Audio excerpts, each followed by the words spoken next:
네, 여러분 안녕하십니까? 네, 행복하고 귀한 안식일 이 첫 시간에 우리 공평교회에 계신 모든 성도님들 만나뵐 수 있게 해주신 하나님의 은혜 정말 감사드립니다. 되게 교회가 따뜻하고 왠지 진짜 안식일에 들어가는 느낌이에요. 이게 바쁘고 분주하고 왠지 모르는 정신없는 이 도시를 벗어나서 이 자연이 덮여있는 이 강원도를 향하는데 마음이 얼마나 평안하고 좋은지 모르겠어요. 네, 그래서 제가 오늘 급하게 서두르지 않으려고 일찌감치 출발을 해가지고 고속도로에서 제 차가 제일 늦게 갔던 것 같아요.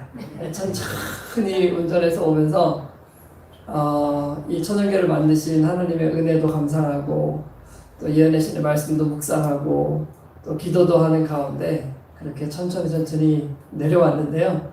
또 내려오고 보니까 이렇게 작지만 아담한 교회에서 우리 성도님들과 함께 오늘과 내일 안식일을 보낼 수 있게 해주신 하나님의 은혜에 정말 감사드리고 왠지 모르겠습니다. 제가 다녔던 어떤 교회보다도 굉장히 마음이 편하고 이곳에서 하나님을 섬기며 안식일을 기억하여 지키는 성도님들을 만날 수 있게 된 것이 저에게 너무나도 큰 은혜고 감사하다는 생각이 듭니다. 뿐만 아니고 제가 우리 좋아하는 우리 두 분 우리 박성호 목사님과 허인혜 사모님 또 뵐 수 있어서 너무 반갑고요. 여러분 제가 우리 장로님 또 우리 전성 지사님도 계시지만은 두 분의 이렇게 사위들께서 제 고등학교 친구들입니다. 네. 그런데 그 두 분의 특징이 있어요. 이제 친구들이 둘 다 과묵하고 굉장히 조용한 분들이에요. 이게 참 성격이 반대되는 사람을 좋아하나 봐요. 그렇죠? 저는 조금 더 액티브하고 좀 그런 사람이라서 그런지 제가 고등학교 때 두 사람도 굉장히 좀 친하고 좋아했는데 우리 박성호 목사님 보면 약간 좀 그런 느낌이에요. 그래서 목사님 뵈면은 왠지 이렇게 마음이 편해지고 저랑은 전혀 다른 색깔을 가진 그래서 되게 차분하고 안정적인 그런 모습을 항상 뵙는데 너무 좋아 보입니다. 그래서 우리 목사님 계신 교회에 밝은 또 우리 사모님 계신 이 교회에 함께 와서 예배할 수 있게 해주신 하나님의 은혜에 정말 감사드리고요.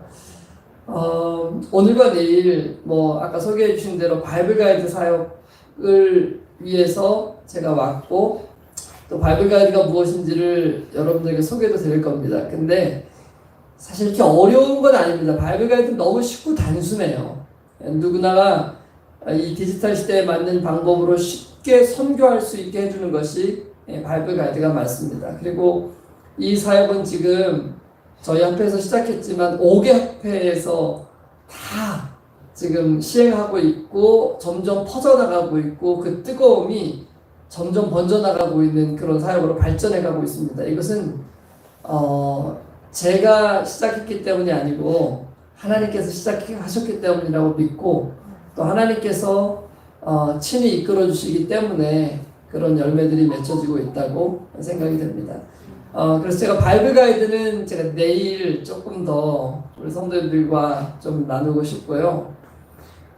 사실 바이블 가이드는 이제 어떤 방법이잖아요.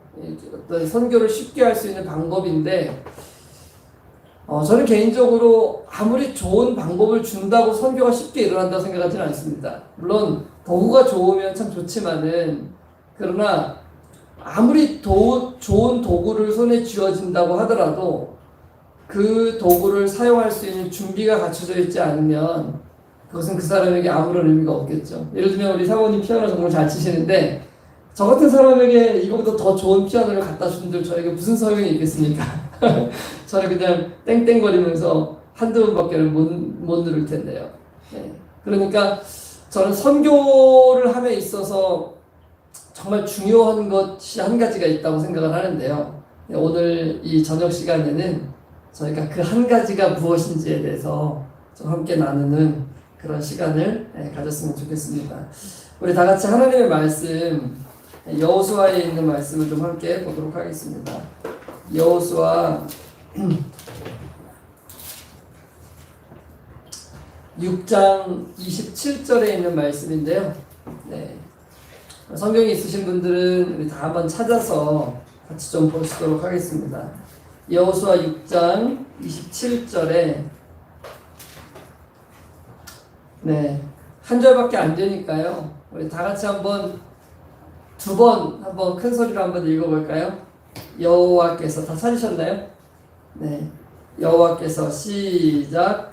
여호와께서 여호수아와 함께하시니 여호수아의 소문이 그 온 땅에 퍼집니다. 한 번 더 읽겠습니다. 여호와께서 여호수아와 함께하시니 여호수아의 소문이 그 온 땅에 퍼집니다. 네, 잠시 기도하겠습니다. 은혜로우신 하늘에 계신 하나님 아버지, 이 안식일 첫 시간에 저희를 한자리에 불러주시니 따마 듣고 싶습니다. 우리 각자에게 필요한 대로 또 각자가 깨달을 수 있는 대로 주님의 성령께서 친히 개인적으로 이 시간 찾아와 주시고 마음속에 말씀하여 주십시오. 예수님의 이름으로 기도합니다. 아멘. 네, 여기 보면은 여호수아의 소문이 온 땅에 퍼졌다 그랬죠. 그 이유가 무엇입니까? 왜 여호수아의 이름이 온 땅에 퍼졌다고 기록되어 있습니까? 네, 여호와께서 여호수아와 함께 하셨기 때문에 그런 놀라운 일이 일어났다라고 얘기를 하고 있습니다.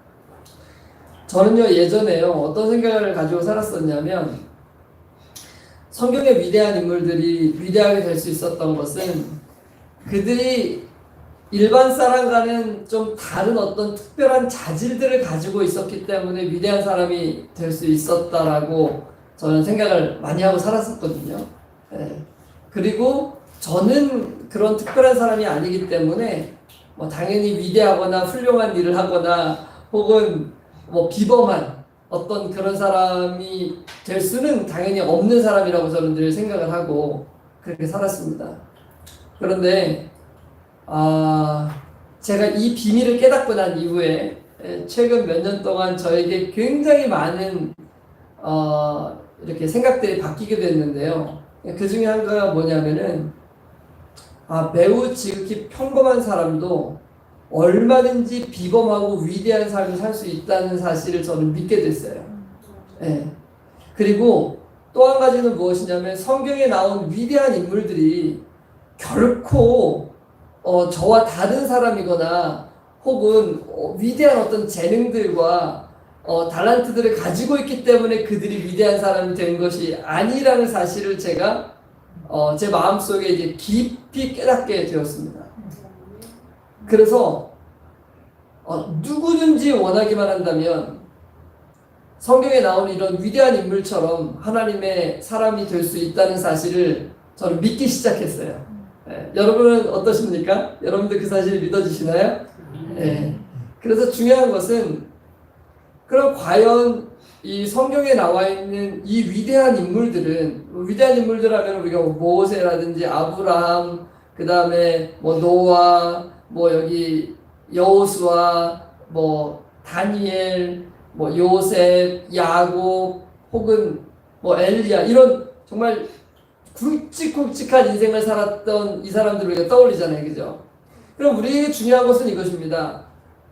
어떻게 이 사람들은 이런 놀라운 일을 행할 수 있었을까? 저는 그 비밀은 그들이 하나님의 능력을 어떻게 가져다가 쓸 수 있는지에 대한 그 비밀을 깨달았기 때문이라고 저는 생각해요. 네. 그래서 저는 확신이 들기 시작한 거예요. 이 방법만 알면 되는구나. 그리고 그 방법을 우리가 우리의 삶 가운데 실현한다면은 우리가 어떤 사람이냐면 중요하지 않다는 거예요. 왜냐하면 성경의 위대한 인물들이 되었던 사람들 생각해보면요, 진짜 별 볼 일 없는 사람들이었어요. 엘리야는 우리와 성경이 같은 사람이라고 그랬잖아요. 그렇죠? 네. 다윗은 원래 직업이 뭐였죠? 네. 양을 치는 그런 목동이었지 않습니까? 네. 그리고 뭐 예수님의 제자들은 다 어떤 사람들이었어요? 뭐 어부, 뭐 세리, 뭐 이런 사람들이었잖아요, 그죠? 제가 오늘 운전하면서 오는데 하나님 너무 감사한 거예요. 왜냐하면 하나님이 부르셨던, 제가 오늘 올라오면서 들으면서 내려왔던 게 시대의 소망 30장 12제자를 부르시는 그 장면이거든요. 근데 뭐 유다만 조금 괜찮은 사람이었고 평판 있고 알려지고 능력 있는 사람이었고 나머지는 다 별 볼 일 없는 사람들이었어요. 뭐 사도 바울과 같은 그런 훌륭한 사람도 물론 쓰시죠.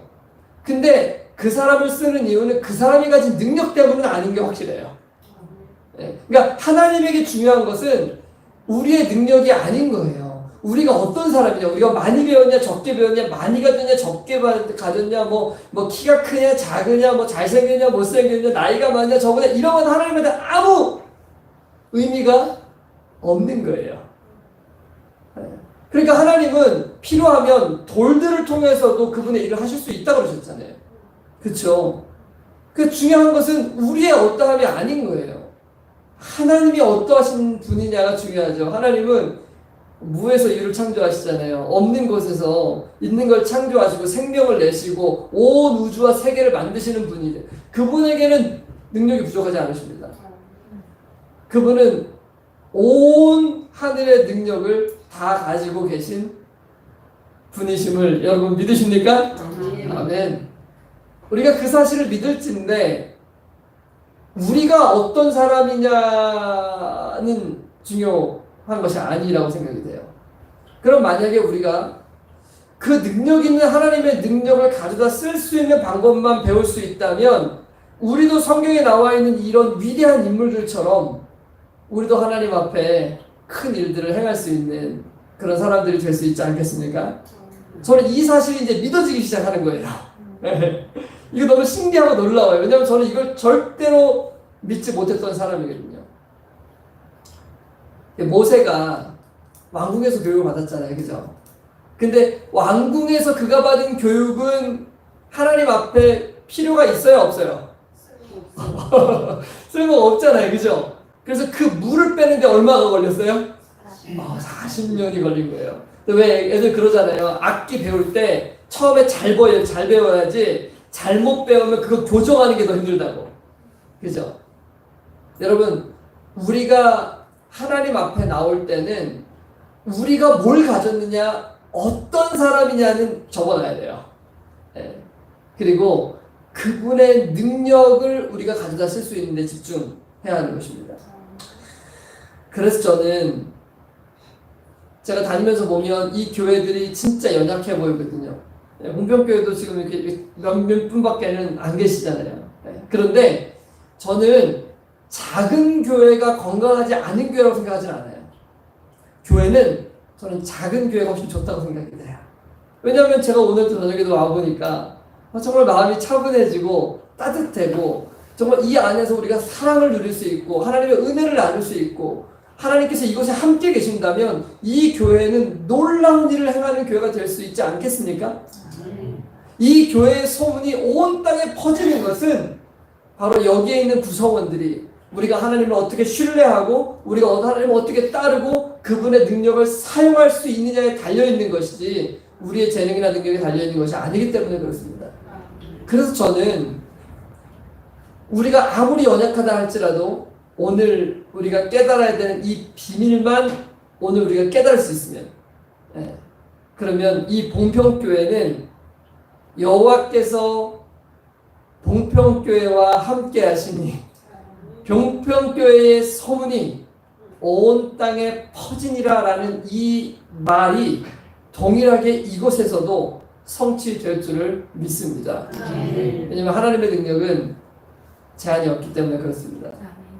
자, 그렇다면 여러분 이 비밀이 무엇인지 궁금하시죠? 네. 여러분 이 여호수아 6장은 이스라엘 백성들이 가나안 땅에 들어갔을 때 첫 번째로 맞닥뜨린 성이에요.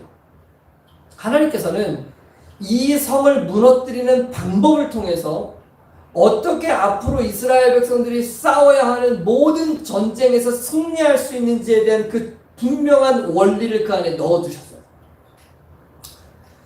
여러분, 이스라엘 백성들이 6월절에 은혜로 말미암아 구원을 얻고 종되었던 애굽 땅에서 그들이 자유함을 얻은 것은 바로 예수님의 십자가를 통해서 우리가 값없는 용서를 누리고 사단에서 건짐을 받았다는 사실을 우리에게 표상으로 보여주는 거예요. 근데 이스라엘 백성들이 애굽 땅에서 그 십자가의 은혜로 그 어린 양의 피값으로 그들이 자유함을 얻었다고 해서 가나안이 그들에게 거저 주어지는 것이 아니었어요. 가나안은 어떻게 해야 얻게 되는 거죠? 네, 가나안은 전쟁을 통해서 얻게 되는 거예요. 왜냐면 하나님께서 가나안 백성들을 다 몰아내신 다음에 야 들어가서 살아라 그렇게 하셨습니까? 아니에요. 거기에 그대로 지금 상주하고 있는 이방 민족들이 그대로 있었죠. 그죠?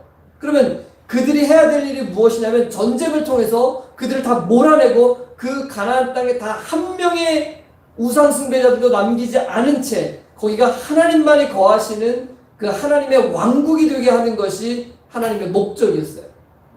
그렇기 때문에 이스라엘 백성들은 그곳에 가서 전쟁을 통해서 모든 그 이방인들을 몰아내야 돼요.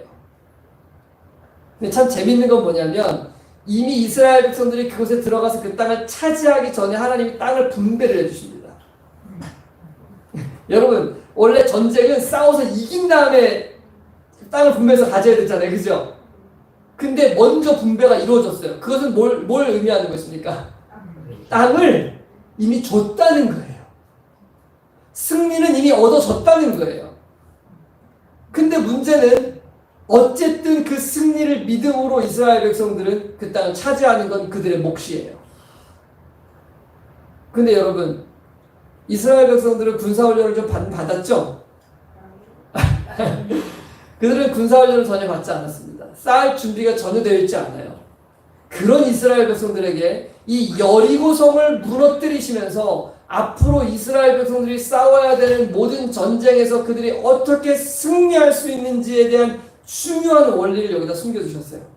이 방법만 따르면 앞으로 이스라엘 백성들은 모든 전쟁에서 승리할 수 있다는 것을 보증으로 보여주신 거예요. 근데 여러분, 이 가나안 땅의 전쟁은 정말 큰 의미를 가지고 있습니다. 그래서 뭘 상징하고 있냐면, 여러분, 우리가 예수님의 피값으로 사단의 종되었던 우리가 건짐을 받았잖아요. 그쵸? 그러면 하늘나라가 그냥 주어지는 게 아니라 그랬죠. 우리 안에 거주하고 있는 이 사단을 몰아내야지만 여기가 누가 통치하시는 나라가 되는 거예요? 하나님이 통치하시는 나라가 되는 거예요. 그쵸? 네. 근데 이거는 하나님이 강제로 해주시지 않아요. 이거는 하나님의 능력을 힘입어서 우리가 해야 되는 일이에요. 근데 약속되어 있어요. 몰아내 주시는 것을. 우리는 힘이 없지만은 하나님이 해주겠다는 약속이 있단 말이죠. 그런데 그 약속을 의지하여 우리 마음속에서 사단을 몰아내고 하나님이 해주시는 건데 여기가 하나님만이 거하시는 하늘나라가 되게 하는 것이 이 표상이 우리에게 보여주는 바예요. 그래서 예수님께서는 하늘나라가 여기 있다 저기 있다 못하리니 어디 있다 그러셨어요? 너희 마음속에 있느니라 라고 하셨잖아요. 그죠? 네. 그래서 우리 마음속에 누리는 이것을 은혜 왕국이라고 얘기를 하는 거예요. 근데 이 은혜 왕국은 모든 사람에게 주어졌지만 모든 사람이 누리지는 못해요. 왜냐? 여기 마음이 만약 사단이 주인이라면 우리는 그 은혜 왕국을 누리지 못하는 거예요. 그러나 하나님의 능력을 힘입어서 그 은혜 왕국 안으로 들어갈 수 있는 거예요. 우리는 얼마든지.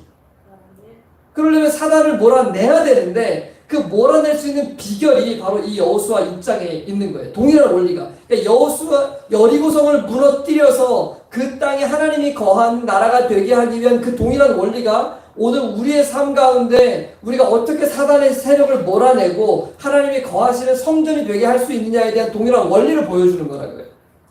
그러면 우리가 여리고성에서 그 방법을 배운다면 매일 우리의 삶 가운데 이루어지고 있는 치열한 전투 가운데서도 우리가 어떻게 사단을 몰아내고 이방신들을 몰아내고 세상을 사랑하는 마음을 몰아내고 우리가 우리의 모든 죄를 몰아내고 하나님만이 우리의 삶의 주인이 되시는 그런 왕국을 만들어낼 수 있는지를 우리가 깨달을 수 있게 되는 것입니다.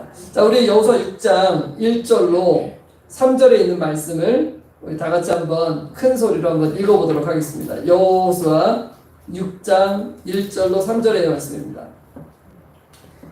네, 이스라엘 자손들로 말미암아 시작. 이스라엘 자손들로 말미암아 여리고는 굳게 닫혔고 출입하는 자가 없더라. 여호와께서 여호수아에게 이르시되 보라 내가 여리고와 그 왕과 용사들을 내 손에 넘겨 주었으니 너희 모든 군사는 그 성을 둘러 성 주위를 매일 한 번씩 돌되 엿새 동안을 그리하라. 여러분 하나님께서 이스라엘 백성들이 이 여리고 성을 무너뜨리기 위해서 뭐 하라고 명령하셨어요? 엿새 동안 성을 돌으라고. 매일 몇 바퀴씩이요? 엿새. 한 바퀴씩 돌고 마지막 날에 7바퀴 돌라고 그러셨죠, 그죠? 그럼 제가 질문을 드리겠습니다. 여러분 하루에 한 바퀴씩 여리고성을 도는데 학자들은 대략 한 1시간 정도 걸렸을 거라고 그렇게 생각을 해요. 1시간 정도? 그러면 하루에 1시간 정도 그 성을 도는 일은 어려운 일입니까? 아니면 쉬운 일인 것 같습니까?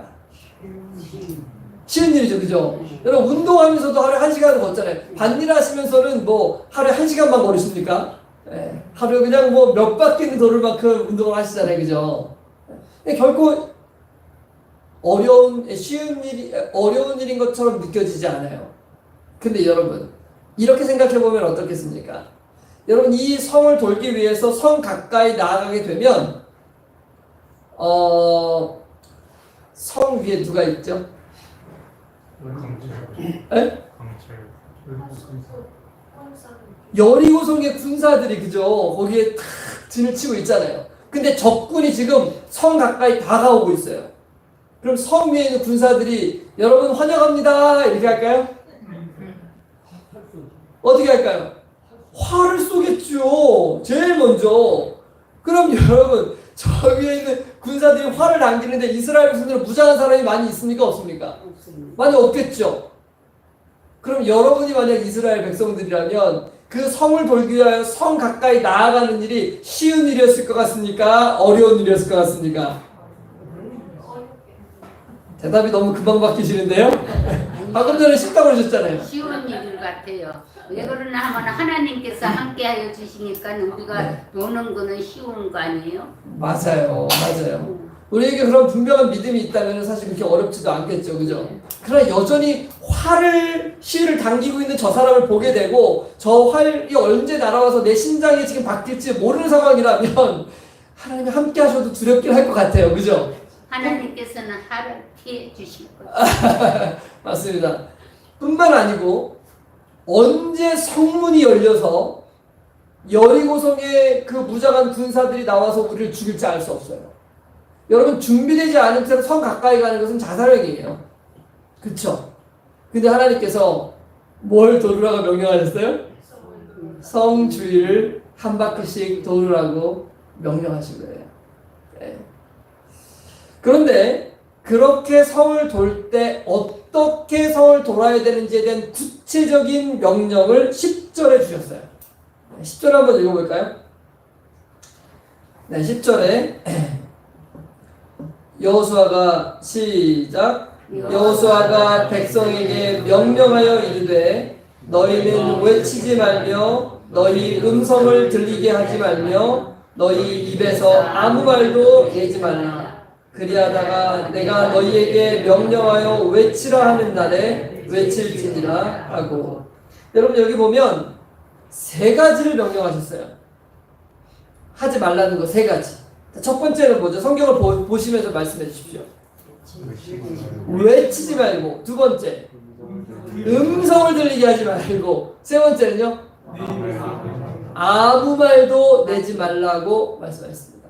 자, 세 번 다 똑같은 말 하셨죠? 뭐 하지 말라고 그랬어요? 말하지 말라고 했어요. 말하지 말라고. 아무 말도 하지 말고 입에 지퍼를 채우고 돌기만 하라는 것입니다. 그럼 만약 여러분이 그 성을 돌고 있는 이스라엘 백성들이라면 지금 화살이 언제 나올지도 모르고 이 저 성문이 열려서 언제 내가 공격을 당할지도 모르는 그런 두려움 가운데서 성을 돌아야 되는데 아무 말도 하지 못한 채 지금 나팔 소리만 들리고 있는 상황 가운데서 여러분이 걸으면서 할 수 있는 유일한 일은 여러분 뭐라고 생각하십니까? 하나님께서 우리와 함께 하시는 믿음이 있었기 때문에 그렇게 돌아온 것 같아요. 네. 그렇게 돌면서 할 수 있는 유일한 일이 뭐예요? 기도밖에는 없어요. 제가 어느 날 이 말씀을 보다가 깨닫게 된 거예요. 아, 하나님께서 왜 이 이스라엘 백성들로 하여금 이와 같은 방법으로 여리고를 돌게 하셨는지를 깨닫게 된 거예요. 그건 그들에게 뭐 할 수 있도록 시간을 주신 거예요, 지금? 기도할 수 있죠. 기도할 수 있는 시간을 7일 동안이나, 그것도 매일 1시간씩 기도할 수 있는 시간을 주신 거예요. 여러분, 그 성을 돌러 나갈 때 얼마나 간절한 마음으로 기도를 했겠습니까? 언제 저 화살이 날아와서 내 심장에 박힐지 모르고 저 군사들이 나를 지금 죽이러 올지 모르는데 얼마나 갈급한 마음으로, 간절한 마음으로 여러분 기도했겠어요? 왜요? 그들이 하나님의 능력을 의지하는 것만이 여리고 성을 대하여 승리할 수 있는 유일한 이유이기 때문에 그래요. 여러분, 우리는 사단을 대항할 수 있는 힘이 없습니다. 여기에 나는 사단을 대항해서 싸워서 승리할 수 있다고 생각하시는 분 손 한번 들어보시기 바랍니다. 아무도 없으시죠, 그죠? 그럼 제가 다른 질문 한번 드려볼게요. 그러면 사단을 대항하여 싸울 수 없는 내가 기도하지 않으면 하나님께서 나를 대신하여 사단을 대항하여 싸워 주실 수 있으실 것 같습니까? 없을 것 같습니까? 없습니다. 없죠, 그죠? 자, 그럼 제가 또 다른 질문을 드릴게요. 여러분, 우리가 하루에 하나님을 의지하려면 여기 지금 1시간 정도는 돌잖아요, 그죠?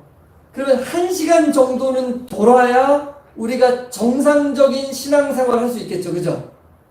그럼 우리가 하루에 1시간조차도 기도하지 않으면, 1시간이 아니라 30분도 개인적으로 기도하는 백성이 아니라면, 그럼 여러분, 우리가 사단을 대항하여 싸워서 승리할 수 있을 것 같습니까? 없을 것 같습니까? 그게 분명히 없죠. 분명히 없죠. 기도를 안 하는데 어떻게 이길 수가 있나요? 맞아요. 우리 힘으로는 도저히 할 수가 없는 일인데. 맞습니다. 여러분, 우리가 기도하지 않으면 절대로 사단과 싸워 승리할 수 없어요.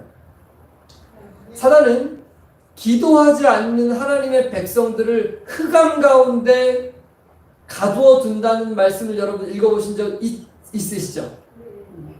그럼 만약에 여러분, 우리가 하루에 30분조차도 말씀 보는 시간 말씀드리는 거 아닙니다. 뭐 하는 시간이요? 순수하게 기도하는 시간. 30분도 기도하지 않고 여태까지 내가 살아왔다면, 내가 신앙을 해왔다면, 내가 하고 있는 신앙은 정상적인 신앙일 것 같습니까? 아니면 매우 비정상적인 신앙일 것 같으세요? 비정상적인 신앙입니다. 나는 그러면 정말 사단으로부터 밝은 눈을 가지고 사단의 모든 계략들을 깨닫고 그것을 대항할 수 있는 힘을 가지고 내가 살아가고 있는 것입니까? 아니면 나는 완전히 사단에게 지금 기만당해 있는 상태일까요? 여러분, 우리가 우리 자신에 대해서 어떻게 생각하느냐 중요하지 않아요. 왜냐하면 사단은 얼마든지 기만으로 우리가 우리 스스로에 대하여 안정감을 가지게 만들 수 있기 때문에 그래요. 그렇기 때문에 기준을 가지고 살펴봐야 돼요. 그 기준은 뭐냐면, 가장 1차적인 기준은 내가 매일 하나님과 얼마나 구별된 기도의 시간을 가지고 있느냐 하느냐가 오늘 우리 신앙을 점검해 볼 수 있는 가장 1차적이고 중요한 점인 것입니다. 여러분, 우리 재림교인들은 말씀을 사랑하는 백성이 맞습니까? 왜 이렇게 힘이 없으세요? 여러분, 우리 재림교인들은 말씀 가라면 정말 둘째 가라면 서러운 백성들이 맞습니까? 그러면 근데 보통은 이 부분에서는 아멘이 크게 나오는데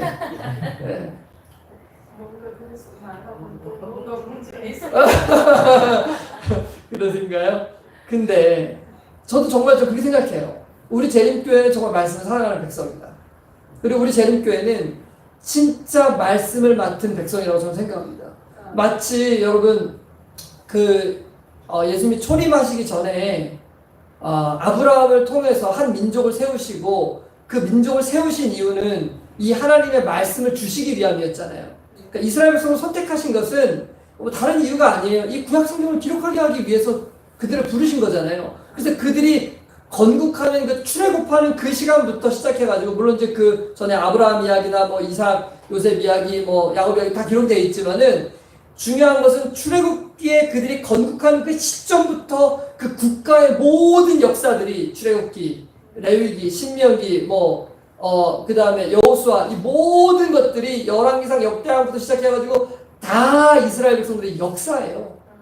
그리고 그 역사 가운데 예수님께서 어떻게 이 땅에 오시고 인류를 구원할 것인지에 대한 모든 내용들을 예언과 표상으로 사건으로 거기에 넣어주신 것 뿐이에요. 그러니까 이 구약 성경을 주시기 위해서 한 민족을 택하시고 그들의 역사 가운데 이 모든 성경의 기록들을 주신 거거든요. 왜냐하면 후대에 나오는 모든 사람들이 그 약속을 믿음으로 예수 그리스도를 발견할 수 있도록 하기 위함이잖아요.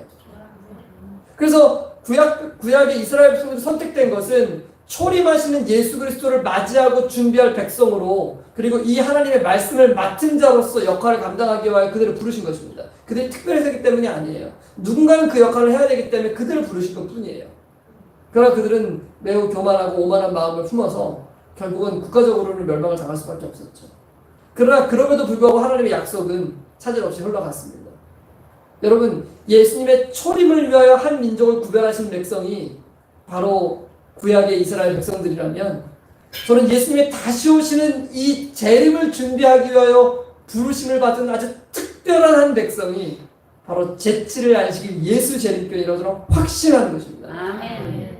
그래서 하나님께서는 이 백성들에게 예언의 신이라는 놀라운 기별을 우리에게 주신 거예요. 그래서 이 재림의 사건을 정말 세상에 나타내고 준비하고 외치고 그리고 다시 오시는 예수님을 맞이할 수 있도록 말이죠.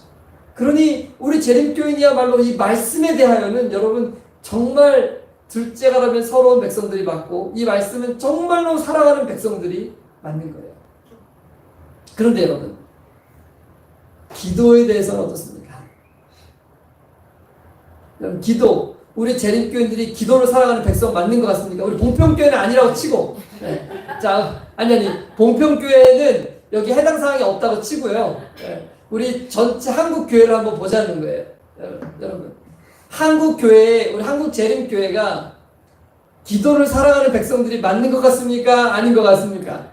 아닌 것 같습니다. 잘 모르죠 우리가. 잘 모르죠. 여러분, 제가 다니면서 이렇게 여쭤보니까 하루에 기도 얼마 하세요? 하고 물어보면 대부분이 15분 정도 기도합니다 라고 하시는 분들이 정말 많아요. 그러면 저는 그분들이 15분 기도한다고 안 믿습니다.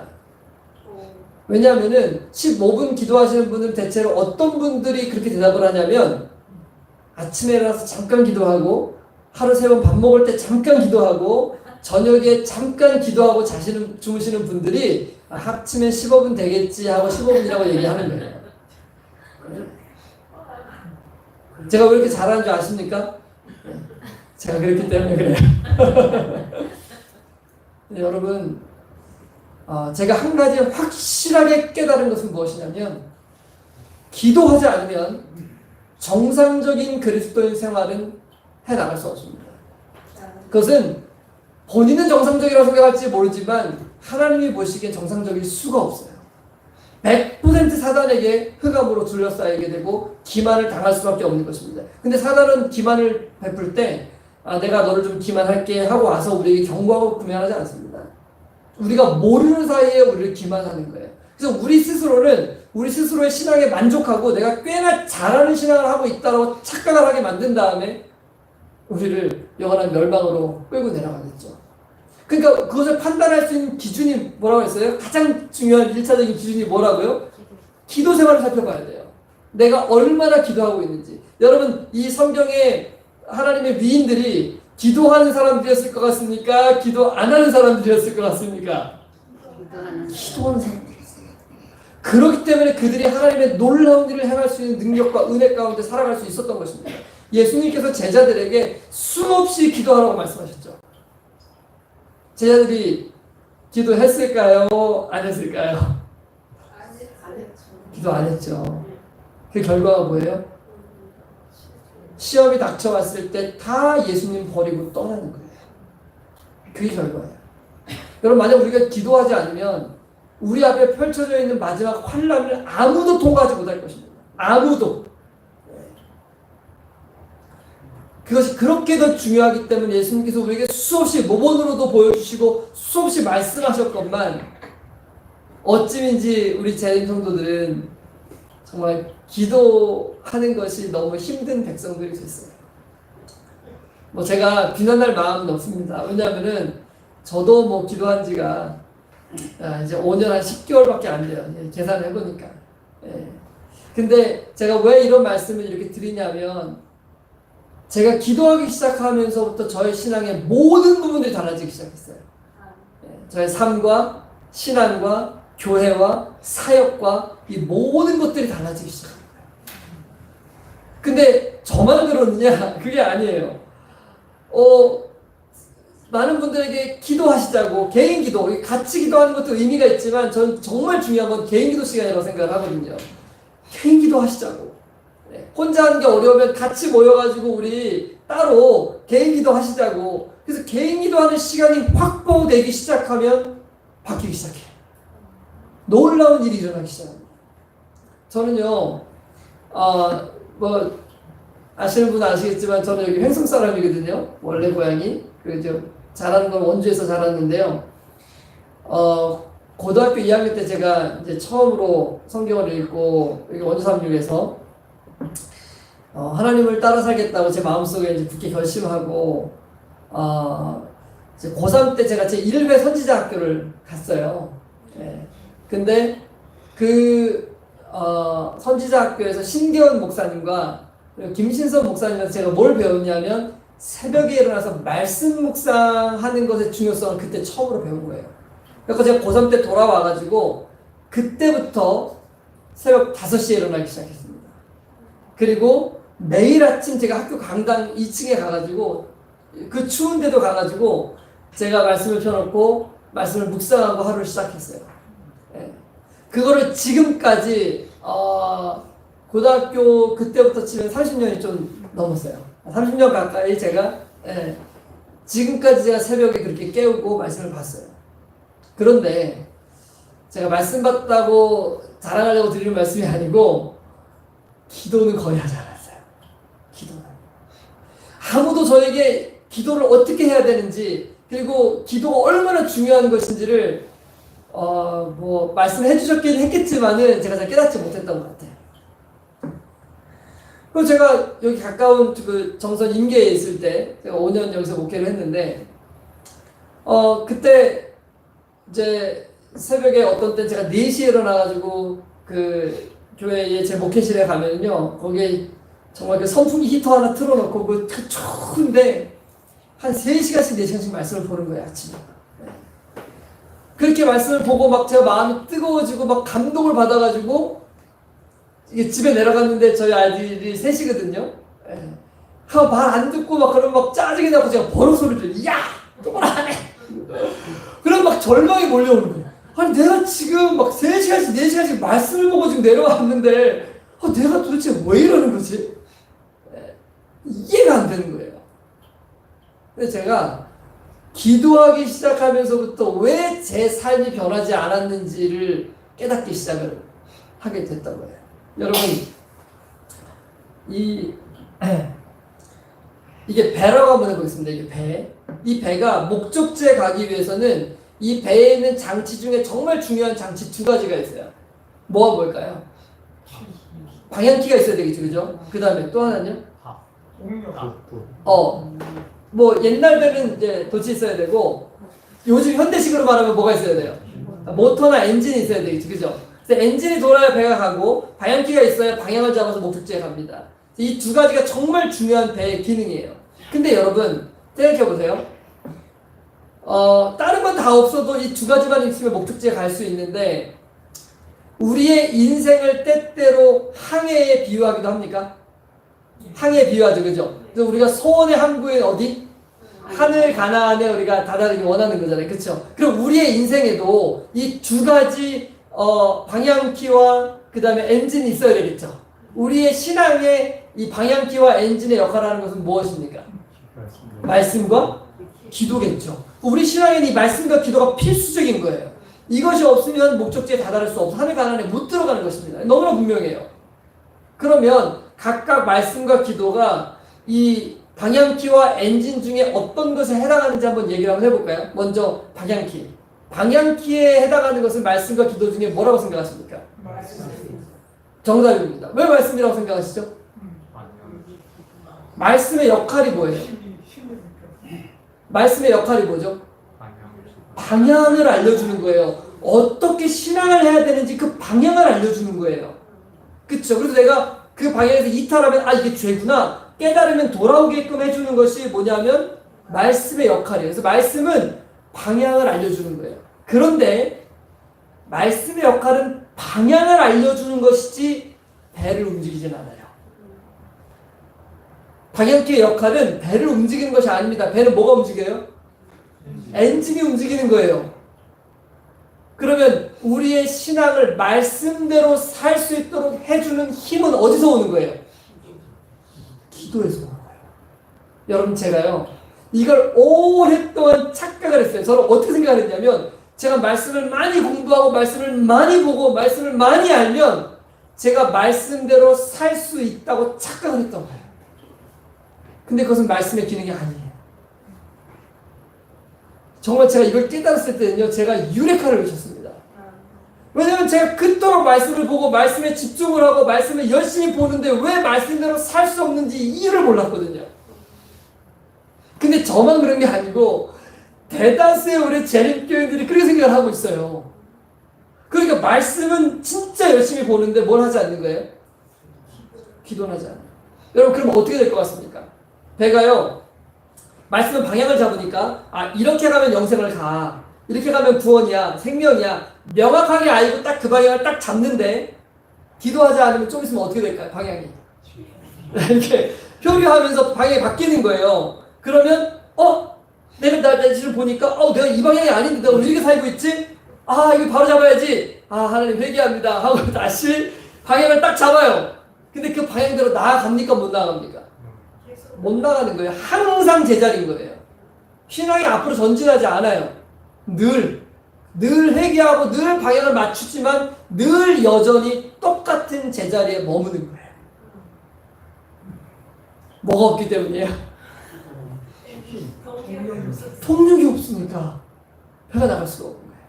여러분 제가 이것을 불과 5년 한 10개월 정도 전에 깨달은 거예요. 제가 이걸 탁 깨닫는 순간에 예수님 왜 그토록 기도하라고 수없이 제자들에게 말씀하셨는지가 깨달아지기 시작한 거예요. 그래서 제가 그때부터 이제 하루에 적어도 1시간씩은 기도하기 위하여 제 모든 스케줄을 변경했어요.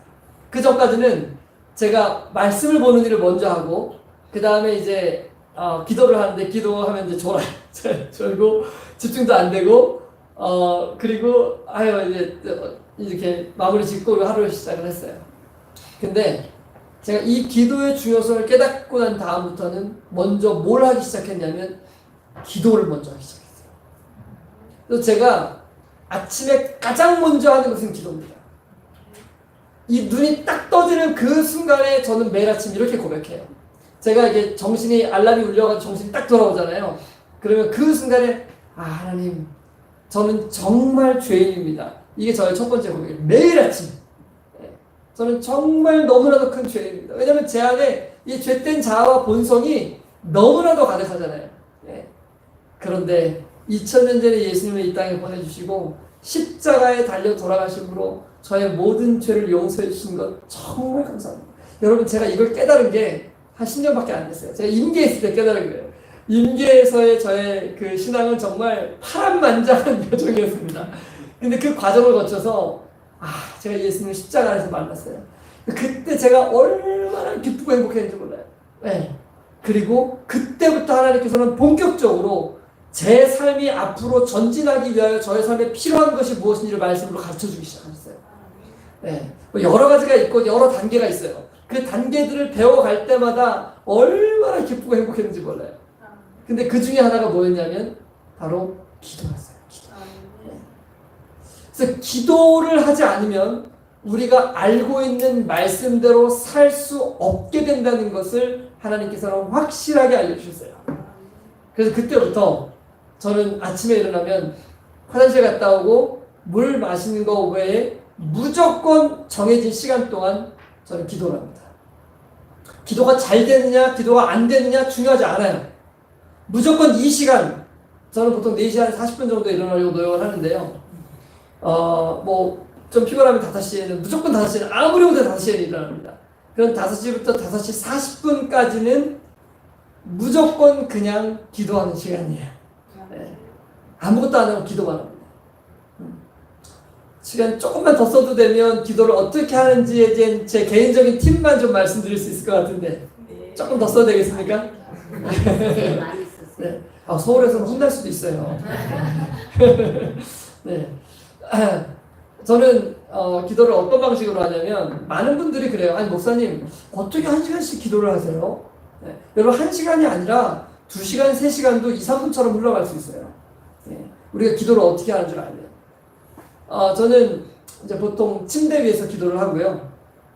아침에 일어나서 말씀드린 것처럼 화장실 다녀오고 물 한 컵 마신 다음에 베개를 여기 등에다가 이렇게 넣습니다. 그리고 등을 기대고 편하게 앉아요. 그래서 저는 이제 기도하시는 분들이 뭐 10분, 15분 정도 이렇게 짧게 하실 때는 무릎을 꿇고 하시라고 이렇게 말씀을 드려요. 근데 장시간 기도를 하고 싶으면 불편하면 힘들잖아요. 그죠? 그래서 소파에 앉으시거나 아니면 뭐 테이블에 앉으시거나 이렇게 등을 기대서 앉거나 편안한 자세로 기도하라고 저는 말씀을 드립니다. 그래서 그렇게 앉아가지고 마음을 편안하게 해야 돼요. 왜냐면 지금부터 정해져 있는 이 시간까지는, 예를 들면 저 같은 경우는 5시 40분까지는 무조건 기도하는 시간이에요. 네. 그렇기 때문에 그냥 최대한 편안하게 저는 그 시간을 그냥 즐기려고 노력을 해요. 네. 그리고 하나님께 이렇게 말씀을 드립니다. 하나님, 저 지금부터 하나님이랑 대화를 하고 싶은데 하나님, 뭐에 대해서 제가 좀 이야기를 나누면 좋을까요? 하고 여쭤봐요. 그리고 가만히 생각을 해봅니다. 그러면 제 머릿속에 떠오르는 사람이 있을 수도 있고 어떤 계획이 있을 수도 있고 사건이 있을 수도 있고 기분 나쁜 어떤 일이 생각이 날 수도 있고 아니면 기도해야 될 어떤 어떤 교회나 사람이나 어떤 그 집회나 이런 거 생각날 수도 있잖아요. 그럼 제일 먼저 떠오르는 그 주제를 놓고 하나님과 이야기를 하기 시작하는데, 이야기를 할 때는 바라는 것만 얘기하지 않습니다. 우리 교인들이 기도는 뭔가를 구하는 거라고 생각을 해요. 물론 기도 안에 구하는 것이 포함되어 있지만 엘렌 G 화이트는 기도할 때 기도와 명상이라는 말을 정말 많이 사용합니다. 왜 그러는가? 왜냐하면 기도할 때 우리는 생각을 하고 명상을 하는 거예요. 특별히 십자가를 묵상하는 일은 기도할 때 정말로 중요한 일이고 필요한 일입니다. 그래서 기도를 하는 중간중간에 저는 계속 고백을 해요. 하나님, 정말 너무 감사하다고, 저 같은 죄인을 위해서 십자가를 지시고 용서해 주셔서 너무 감사하다고. 네. 끊임없이 예수님의 십자가 앞으로 나갑니다. 뿐만 아니라 내 감정과 생각을 하나님 앞에 펼쳐놓는 연습을 해요. 우리 한국 사람들이 되게 힘듭니다. 왜냐하면 평소에 자기 감정을 억누르고 표현하는 것들을 잘 하지 않도록 훈련을 받아왔기 때문에 이게 정말 힘들어요. 어떤 사안에 대하여 내가 진짜로 생각하고 있는 것이 무엇인지를 스스로도 잘 몰라요. 근데 여러분, 이걸 연습해야 된다고 저는 생각해요. 기도할 때 제일 중요한 것이 바로 이것이기 때문에 그래요. 예를 들어 한번 들어보겠습니다. 제가 우리 효현 청년이랑 제가 대판 싸웠습니다. 예를 들어서. 그럼 여러분 어떻게 기도하죠? 일반적으로 어떻게 기도해야 되는지 싸웠어요 지금. 그 친구가 나한테 잘못해서 내가 화를 그렇게 기도하시면 진짜 훌륭하시게 기도하시네요. 일반적으로 어떻게 기도하냐면, 하나님, 제가 효연 청이랑 싸웠는데 용서해 주십시오. 그리고 관계를 회복하게 도와주십시오. 이렇게 기도를 하겠죠. 그죠? 그럼 더 이상 할 말이 있어요, 없어요? 그것이 기도가 짧아지는 이유예요. 구하니까. 구하기만 하면 기도는 금방 끝나요. 근데 그렇게 기도하면 안 되고, 하나님 제가 효연 씨랑 왜 싸웠죠? 물어봐야 돼요. 그리고 생각을 해보는 거예요. 아, 하나님 그때 그 효연 씨가 찐빵 먹고 있어갖고 제가 찐빵을 달라고 그랬더니 그거 안 주고 혼자만 먹어가지고 제가 굉장히 기분이 상했습니다, 하나님. 아, 그때 그게 제가 마음속에 정말 기분 나쁜 것을 계속 꿍하고 있다가 그 기분 나쁜 것이 그 다음번에 이렇게 발달이 돼가지고 제 자존심도 상하고 그 다음에 관계를 하고 싶은 마음이 없어가지고 교회에서 만나도 그냥 뚱하니 쳐다보기만 했고 하나님 제가 이렇게 해가지고 결국 이런 관계에 이르렀군요. 여러분 그거를 추적하면서 생각하면 시간이 금방 지나가요. 기도는 단순히 내가 바라고 원하는 걸 하나님께 이야기하고 그것을 얻어내려고 하는 것이 기도가 아니고, 근데 기도는 우리가 하나님을 끌어내리는 게 아니잖아요. 내가 원하는 걸 얻기 위해서 하나님 이거 와보세요, 이거 좀 들어주세요, 이게 기도가 아니잖아요. 기도는 우리의 심령과 마음을 하나님이 계신 곳으로 뭐 하는 거라 그랬어요? 끌어올려가는 거라 그랬잖아요. 그러면 그분께 내 마음을 펼쳐내고 그분께 내 마음의 심정과 내 마음을 토로하는 것이 정말 중요한 거예요. 그래서 엘렌 지 화이트는 기도의 정로 계단에 보면 우리의 심령을 친구에게 하듯이 마음을 토로하는 거라고 그랬잖아요. 근데 우리는 그 기도하지 않는 거예요. 하나님 이거 해주세요, 저거 해주세요. 처음부터 끝까지 거의 이런 기도만 하고 맞춰요. 하나님 누구를 위해서 기도합니다. 누가 잘 되게 해주세요. 뭐 하게 해주세요. 계속 이것만 읊다가 끝나는 거예요. 여러분 만약에 제가 예를 들어서 우리 박성원 목사님이랑 뭐 이렇게 좀 가까이 지내고 싶은데 맨날 만나면 목사님 저 이거 해주세요, 목사님 저 저거 해주세요. 계속 부탁만 해요. 여러분 이 관계가 가까워질 수 있겠습니까? 물론 하나님은 우리를 부담스러우시지 않아 하시는 게 참 감사하긴 하지만은 가까워질 수가 없어요, 관계가. 그럼 기도의 목적은 하나님과 친밀함을 누리는 게 기도의 목적이에요.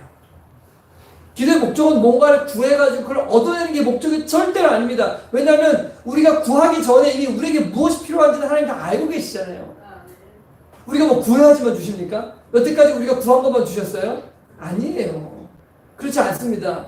여러분 우리가 한동안 한 20-30년 동안 우리 재림교회가 기도를 정말로 오해하고 잘못된 방식으로 기도를 가르쳐왔어요. 그럼 기도의 올바른 목적이 아닙니다. 기도는 하나님과 친해지는 거예요. 여러분 우리 여집사님들 친구랑 만나가지고 3시간 동안 카페에서 수다 떨고 집에 가면서 뭐라고 해요? 자, 못한 얘기는 집에서 전할게 이렇게 간대잖아요, 그죠? 얘기를 해야 뭐가 되는 거예요? 관계가 친해지는 거예요. 얘기를 안 하면 관계가 불편해집니다. 그렇죠? 그래서 얘기를 어떤 사람은 얘기를 너무 많이 해서 탈이고 어떤 사람은 얘기를 안 해서 탈이에요. 네. 근데 저희 집사람은 얘기를 안 해서 탈이에요. 정말 첫 번째 교회에 저희 발령받아서 갔을 때 3년 지나니까 교회 분이랑 얘기하기 시작하더라고요. 자, 그래서 제가 임계 가면서 여보 우리가 여기 몇 년 있을지도 모르는데 좀 당겨야 돼. 3년은 너무했어. 여기는 한 1년 걸렸습니다. 네, 옮겨가면서 조금씩 나아지더라고요. 네, 저희 집사람은. 그래서 네, 근데 이게 또 말이 없는 사람들의 장점은 나중에 가서는 그 사람들 훨씬 좋아하게 되더라고요. 처음에는 다 저를 좋아하시다가 떠날 때 되면 다 우리 집사람을 좋아하시더라고요. 네. 근데 아무튼 여러분 이 말하고 대화하는 것이 정말 중요한 거예요. 왜냐하면 그래야 관계가 가까워져요.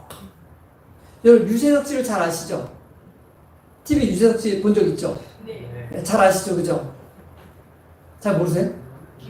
유재석이라고 모르세요? 잘 아시죠, 그죠? 네. 친하세요? 아니요.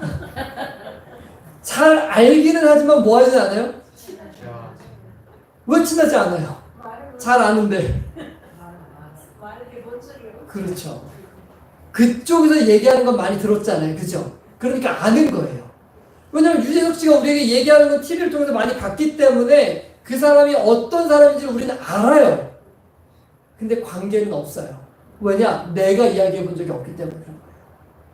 그래서 관계가 깊어지려면 양방향에서 대화가 오가야 되는 거예요. 우리가 하나님의 말씀은 성경을 통해서, 설교를 통해서, 말씀을 통해서 많이 듣는단 말이에요. 요즘에 뭐 어떤 분은 보니까 아침부터 저녁까지 말씀을 유튜브로 들으신대요.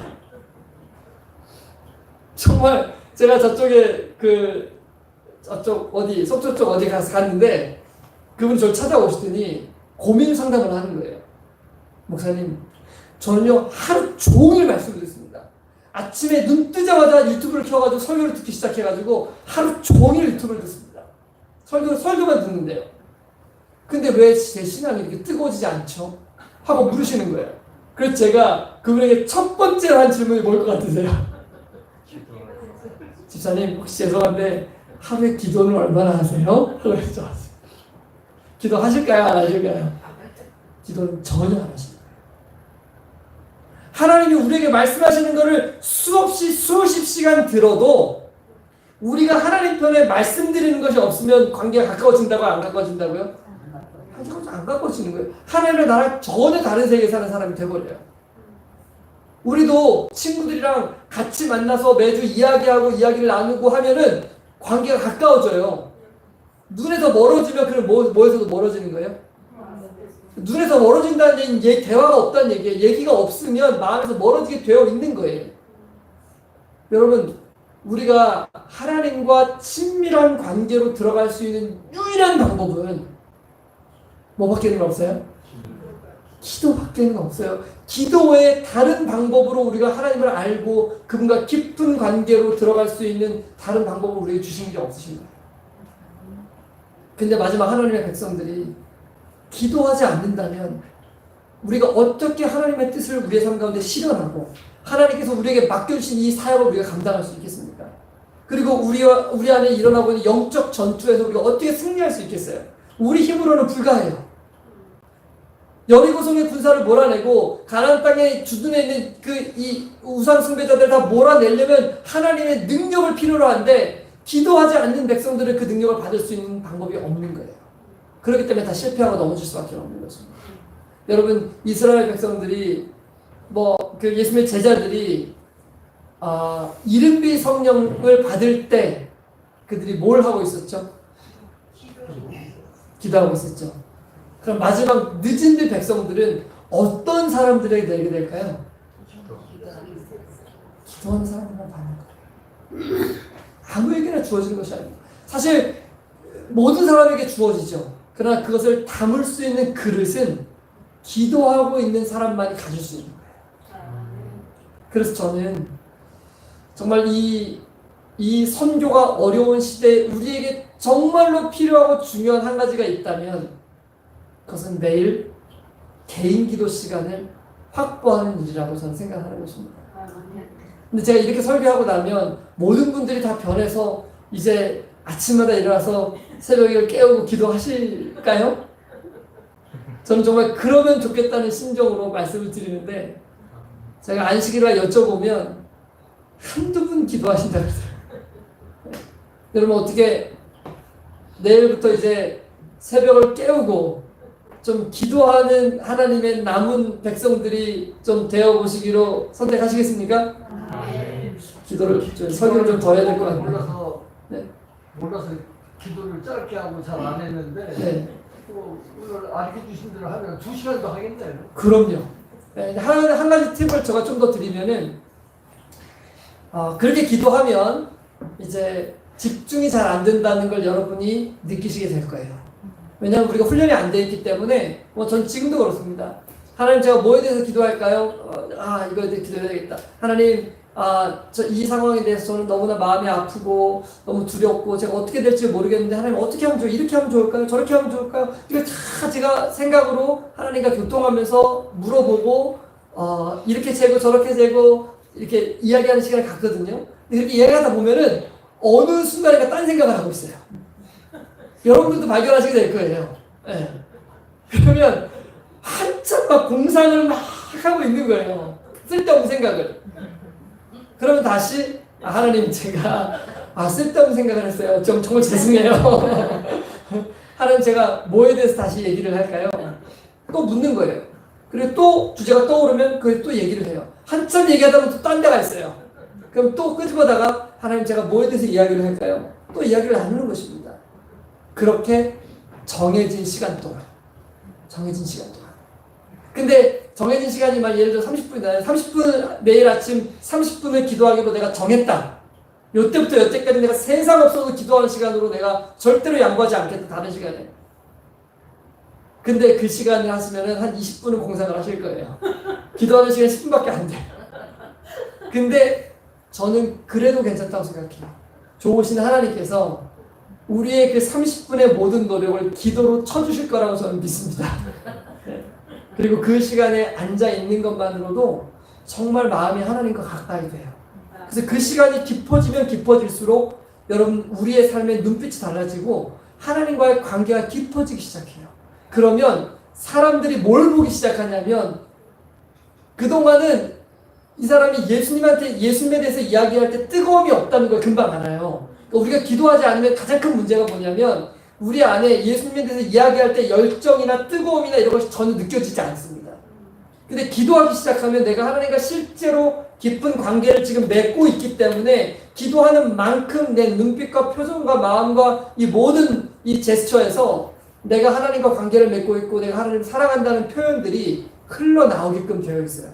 그러면 그 영향력이 사람들로 하여금 저 사람이 믿는 예수님을 내가 믿어야 되겠다는 마음을 갖게 만드는 거예요. 그런데 만약에 우리에게서 그런 영향력이 전혀 흘러가지 않는다면, 즉 기도하지 않는다면 우리가 아무리 성경을 잘 가르치고 여기에 대한 이야기들을 탁월하게 한다고 해서 그 사람들이 예수를 믿는 것이 아닙니다. 그렇기 때문에 제가 바이블 가이드라는 어떤 선교의 툴을 여러분들에게 말씀드리기 전에 이게 정말 좋은 거긴 하지만은 이것이 선교를 하는 것이 아니라고 저는 믿기 때문에 그런 것입니다.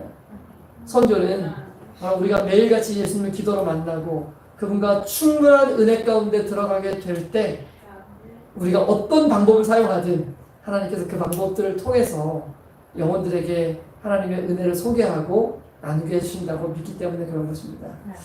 사랑하는 우리 공평교회 모든 성도 여러분, 우리 오늘 이 저녁에 한번 결심해 보시면 어떻겠습니까?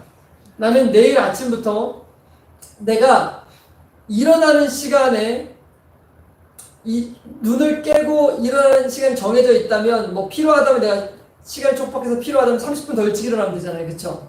아무리 못해도 내가 일어나자마자 첫 30분은 내가 아무것도 하지 않고 아까 화장실이랑 물 마시는 거 외에 나는 무조건 30분은 기도하는 시간으로만 쓰겠다. 한번 이 시간에 서약을 한번 해보시지 않으시겠습니까? 세수도 안 하고 세수도 안 하고 바로 런닝 차림으로 그냥 아무것도 안 합니다. 네. 꼭 세수해야 될까요? 세수를 안 하면 어떻게 하나님 앞에 또 잘못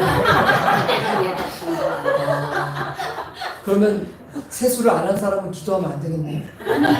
그밤 사이에 더러운 그거를 가지고 어떻게 하나님 앞에 네. 그러신 분들은 세수하시고 하셔야 될 것 같아요. 네. 그걸 좀 불편하게 느끼시는 분들은 세수를 하시고 또 이렇게 화장도 조금 이렇게 하시고. 저는 아주 목욕하고 아주 화장을 네. 그건 거룩한 마음일 것 같습니다. 너무 좋을 것 같아요. 그러니까 중요한 것은 어쨌든 하루의 일과가 본격적으로 시작되기 전에 기도하는 것이 정말 중요한 것입니다. 근데 제가 왜 씻고 머리 감고 이런 것들을 안 하냐면 저는 개인적으로 제 정신이 흐트러지는 걸 막고 싶은 거예요. 일단 하루에 어떤 다른 생각들이 발동하기 시작하면 자꾸만 다른 생각으로 시간이 흘러가요. 그래서 말씀 보기 전에 이미 먼저 기도하고 싶은 이유도 바로 거기에 있는 거거든요. 잠에서 깼을 때 절대로 하지 말아야 될 첫 번째 행동이 뭐냐면 휴대폰 보는 것입니다. 절대로 하면 안 돼요. 네. 우리의 생각을 뺏겨버립니다. 그냥. 네. 그렇기 때문에 내일 아침부터 일어나는 시간은 무조건 첫 시간 30분은 우리 공평교회 성도님들께서는 다 기도하는 시간으로 쓰시길 바랍니다. 여러분 그러면 각 개인의 삶에 놀라운 변화가 일어날 거예요. 그리고 이 교회에 놀라운 변화가 일어나고 한 명의 여호수아가 아니라 수없이 많은 여호수아들이 일하게 될 때 이 교회의 소문이 온 땅에 아름답게 퍼지는 하나님의 놀라운 정말 교회가 될 줄로 믿습니다. 기도하고 마칠까요? 네. 은혜로우신 아버지 하나님, 그동안 우리가 기도를 등한히 하고 또 주님을 만나는 시간에 충분한 시간을 보내지 못했었다면 하나님 우리를 불쌍히 여겨주십시오. 그리고 이제는 오늘 이 저녁에 우리가 결심하고 24시간이라는 우리에게 주어진 시간 동안에 적어도 30분은 기도하고 30분은 말씀을 보는 시간으로 하루에 1시간은 우리가 주님 앞에 드릴 수 있는 주의 백성이 될 수 있도록 주님 인도하여 주십시오. 그리고 기도할 때 우리의 온 마음과 심령을 터놓고 주 앞에 이야기하며 주님의 음성을 듣는 그런 하나님의 참 백성들이 될 수 있도록 인도하여 주시기를 예수님의 이름으로 기도합니다.